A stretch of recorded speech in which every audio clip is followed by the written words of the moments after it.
Hello! Hiya, my name's Stephen, I'm from Glasgow. Don't give a fuck, good, okay, thank you. Glasgow gets quite a violent reputation, and this is only based on stuff like statistics. We've been trying to change our ways in recent years, we've become gentrified. I read recently that Glasgow is currently the UK's stab capital, but also Great Britain's most vegan-friendly city.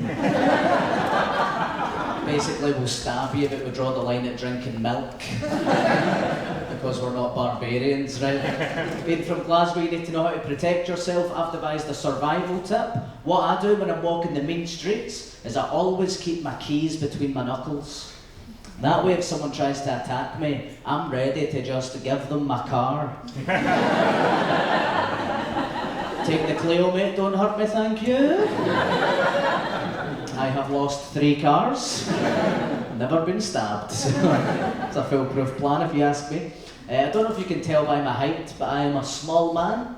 You can, good. 5 foot, 5.5. Once you get to that halfway point, you usually round up, don't you? So we'll say I'm 6 foot.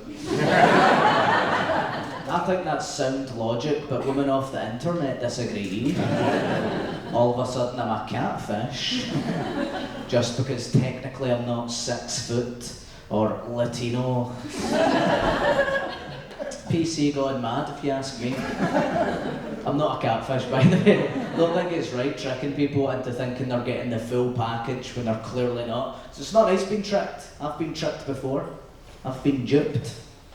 You know, I've bought an old El Paso fajita kit. Got home and realised I was sold a box of lies. Anyone here ever bought an old El Paso fajita kit? Been able to make a fajita? No, it's fucking impossible. If you don't know what it is, it's like a thin box, and that is it.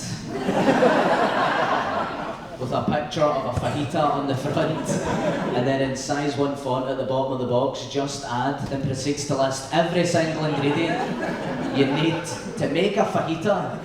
So just add chicken, peppers, and onion, cheese, guacamole, sour cream, jalapenos, and a plane ticket to Mexico. May as well say, just add this box to the bin, because it contains fuck all. It's not a fajita kit, is it? Can't call it fajita kit. Fajita kit. You wouldn't go to JD Sports to buy a football kit and all they hand you is 1 sock and some spicy dust. Love the use of language, that's the best bit about it, just add. You know, so blasé. Almost as if it's a serving suggestion. Do you know what you can add to this fajita? A fucking fajita. I don't want to be the human equivalent of an old El Paso fajita kit. Get to a woman's house, she's looking at a picture of me like, Stephen, that is clearly not you. Like, I swear to God it is me. Just add 6 inches and a Spanish accent. What am I like? Yeah, I think being a small man online is probably the worst thing you can be. I was talking to this woman, I was about to meet her, I was like, listen, got something to tell you. And she was like, what is it? You're not a murderer, are you? Because I like a bit of danger. And then she realised and she was like, oh God, you're not under 6 foot, are you? It's like, you're right, I'm a murderer. Clearly the better option here. The reason why I know that the worst thing you can be on the internet is be a small man is because I actually met that woman and she was a small man.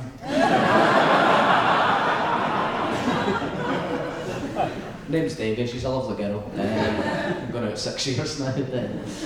Still live with my mum. Okay, thank you, that's my mum over there. She's pretty cool, I like living with my mum, she does cool stuff all the time. 2 years ago she took in a refugee.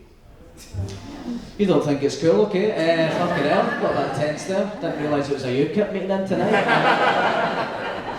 Yeah, he's an interesting guy, I'll tell you a bit about him. Can't tell you his real name, his nickname is Dove. He's 17, he's from Vietnam, he's really tall, I'm talking 5'6". He's a big boy. Basically how this came about, my mum's a social worker. He was found, brought to her department. They told us all this horrific stuff that he'd been through. That they sat us down like he's been through the mill. He was forced into slave labour. He was human trafficked in the back of a van. And now he's in Glasgow. As if that was part of the ordeal. As if he'd finally escaped from his captors, looked outside and went, oh, for fuck's sake. When will this madness end? Just put me back in the van, please. So we decided to take him in. Next day the police brought him to my house. I thought that was pretty quick. You know, I thought we would have had a couple of months' notice. Not 12 hours later, the police. Alright, mate, here's your refugee. See you later, bye. I was like, is that it? I don't need to sign anything? I've had tougher Amazon deliveries than this. What would have happened if we weren't in? Just leave him with a neighbour. Or I go round the back and he's sitting in the wheelie bin.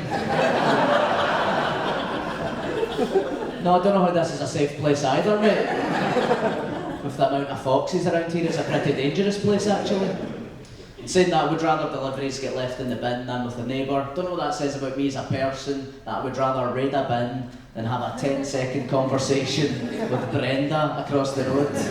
Like, yes Brenda, I'm aware that Brexit means Brexit, can I just get the refugee please? Brenda's a piece of shit. Brenda's white trash, fucking hate Brenda. Always little racist comments, never to Dove, just to like me and my mum. The other day she was like, Stephen, does he even fucking speak the fucking Queen's English? Do you? Pretty sure the Queen has never said the word fucking twice in one sentence.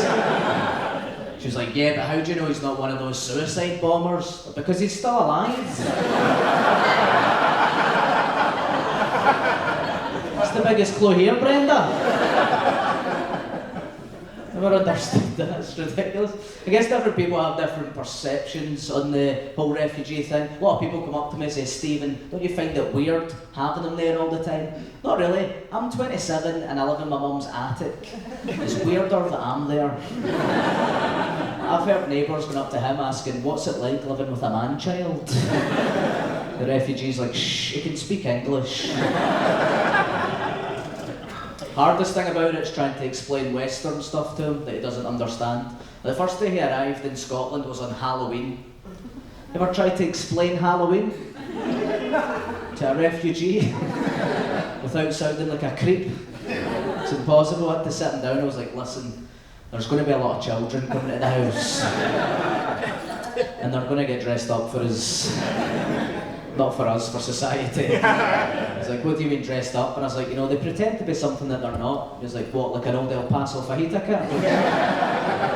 And then you invite them in, give them some sweets, and let them attempt to drown themselves for an apple. He's going, sorry mate, I'm not following you here. I was like, listen, it doesn't matter, I'm just telling you why the door is going to be going all night whilst we sit in the dark with the blinds closed. It's hands down, best, most rewarding thing I've ever done. And I never even done anything. It was my mum that done it. It's a bad time when the best thing you've ever done is a byproduct of your mum's generosity. I say that as if I'm like, I've done loads of amazing stuff, like I'm Mother Teresa. The second best thing I've done is the time I managed to cook chips and a frozen pizza in the oven at the same time. It doesn't sound that hard, but they were both conflicting time and temperature guidelines. Chips, 220, 18 minutes. Pizza, 180, 22 minutes. I stuck them both in at 200 for 20 minutes and laughed all the way to UNICEF. One refugee, please. Having a great day, let's save the world, come on. That's my time. I've been Stephen Buchanan. I hope you enjoy the rest of your night and have a good one. Thank you.